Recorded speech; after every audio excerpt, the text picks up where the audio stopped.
आपकी बुक पे 44 उस पे चैप्टर 3 इक्वेशन। अभी हमने वो स्टार्ट करना है। 45 पे जस्ट उसका इंट्रोडक्शन दिया हुआ है जो मैं आपको बड़ी डिटेल से बता चुका हूँ। अब हम डायरेक्ट आते हैं टाइप्स ऑफ इक्वेशन पे। टाइप्स ऑफ इक्वेशन कितनी क्या हैं जी? ये पे आपकी जो बुक है उसके 44 पेज है, उस पर types of equation. Types of equation में है आइडेंटिटी इक्वेशन आपकी एक है, दूसरी है कंडीशनल इक्वेशन, थर्ड है फॉल्स इक्वेशन। आइडेंटिटी इक्वेशन क्या होती है? यहाँ नीचे आपकी बुक में एग्जांपल दी हुई थी 3 bracket x plus Y bracket 1 equal to 3x plus 3y।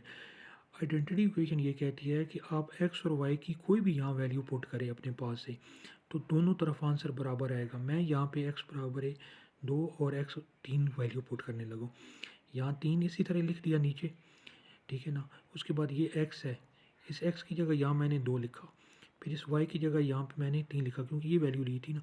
अब बराबर इसके बाद आ गया, फिर ये 3 इसी तरह आ गया, ये 3 आपका इसी तरह आ गया। उसके बाद x की जगह ये वैल्यू पुट की 2, फिर जमा इसी तरह आपका आ गया।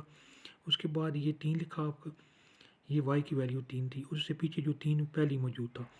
अब हमने इसको हल करना है। ये 3 जमा 2 जो है ये हो गया 5, नीचे मैंने 5 लिख दिया, 5 को 3 के साथ ज़रब दी 15, ये आ गया। अब ये 3 और 2 जो इकट्ठे लिखे हैं इनको ज़रब दी 6 आ गया। ये 3 और 3 जो इकट्ठे लिखे हुए इनको ज़रब दी 9 आपके पास आ गया।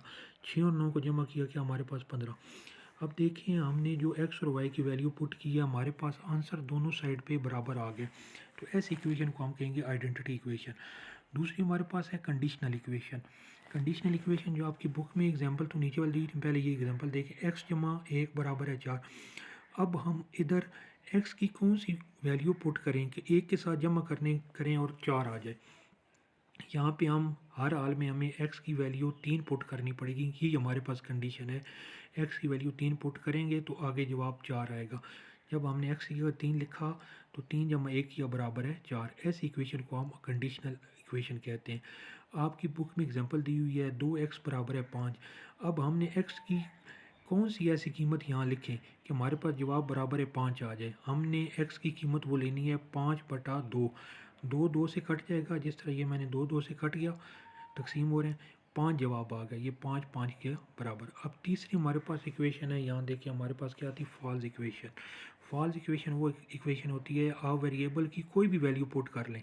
यहाँ एक इक्वेशन दी हुई x बराबर है x जमा 1। अब हम x की यहाँ कोई भी वैल्यू पुट कर लें, हमारे पास जवाब बराबर नहीं आएगा। ऐसी इक्वेशन को हम फॉल्स इक्वेशन कहेंगे। हमारे पास 3 इक्वेशन थी, identity equation, conditional equation, false equation. ये आपके पेपर में आ सकती हैं। उसके बाद एग्जाम्पल 1 है। एग्जाम्पल 1 है, आपने सॉल्व करना है और ये जो एग्जाम्पल है इसमें से आपने x की कीमत निकालनी है। x की कीमत निकालनी है, नीचे हमने सोल्यूशन लिखा, सोल्यूशन के बाद ये दोबारा हमने नीचे रकम लिखी। अब इसमें हमने क्या करना है, ये जो -3 है इसको हम उठा के दूसरी तरफ ले गए हैं। -3 जब दूसरी तरफ जाएगा तो क्या हो जाएगा, अलामत इसकी बदली हो जाएगी जमा 3। पीछे सिर्फ 2x ये अकेला रह गया, ये जमा 3 ये इधर आ गया। अब 7 जमा 3 बराबर है 10, ठीक है ना। ये 2x इसी तरह हमने नीचे लिख दिया। अब ये जो 2 है ये इधर x के साथ बिल्कुल जुड़ा हुआ है, ये ज़रब खा रहा है, ये जब इधर आएगा तो बटे में आ जाएगा, तकसीम होगा, ठीक है ना, 10/2।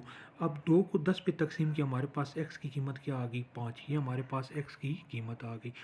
अब एग्जाम्पल नंबर 2 है। एग्जाम्पल 2 जो है ये देखें, एग्जाम्पल 2 है x/2 - 1 बराबर है x/3 जमा 1। ये हमारे पास एग्जाम्पल 2 है। अब सोल्यूशन लिख के दोबारा ये एग्जाम्पल नीचे लिखी। अब इसमें हमने क्या करना है, ये जो -1 है ये पूरे का पूरा -1 इसको उठा के दूसरी तरफ यहाँ ले आना है जमा 1। और ये जो x/3 है ये हमारे पास जमा का है और इसको हमने उठा के दूसरी तरफ ले आना है, जहाँ पे -1 था यहाँ आ जाएगा ये -x/3, क्योंकि यहाँ इसकी अलामत जमा की थी, दूसरी तरफ आएगी तो क्या हमारे पास हो जाएगी माइनस। अब हमने इस पूरे को हल करना है, x/2 - x/3। 2 और 3 का हम क्या लेंगे, एलसीएम लेंगे। यहाँ पे मैंने एलसीएम लिया है, एलसीएम यहाँ पे आ गया 6, यहाँ नीचे हमने लिख देना है 6। अब उसके बाद इस 6 को 2 पे तकसीम करना है, ये मैंने यहाँ पे प्रोसेस किया। 6 को 2 पे तकसीम किया, हमारे पास जवाब आया था 3। 3 को ऊपर x के साथ, ये वाला जो x है इसके साथ ज़रब दी, 3x आ गया, यहाँ हमने लिख दिया जी 3x। अब इस 6 को इस 3 पे तकसीम करना है, हमारे पास ये मैंने किया इधर। क्या जवाब आया, 6 को जब 3 पे तकसीम किया हमारे पास 2 आया, और x के साथ ये वाला जो x है इसके साथ ज़रब दी, हमारे पास आ गया यहाँ पे 2x। 3x - 2x/6। अब ये जो 6 है ये दूसरी तरफ इधर चला जाएगा, ये हम ज़रब देंगे इधर, क्या आ जाएगा 12।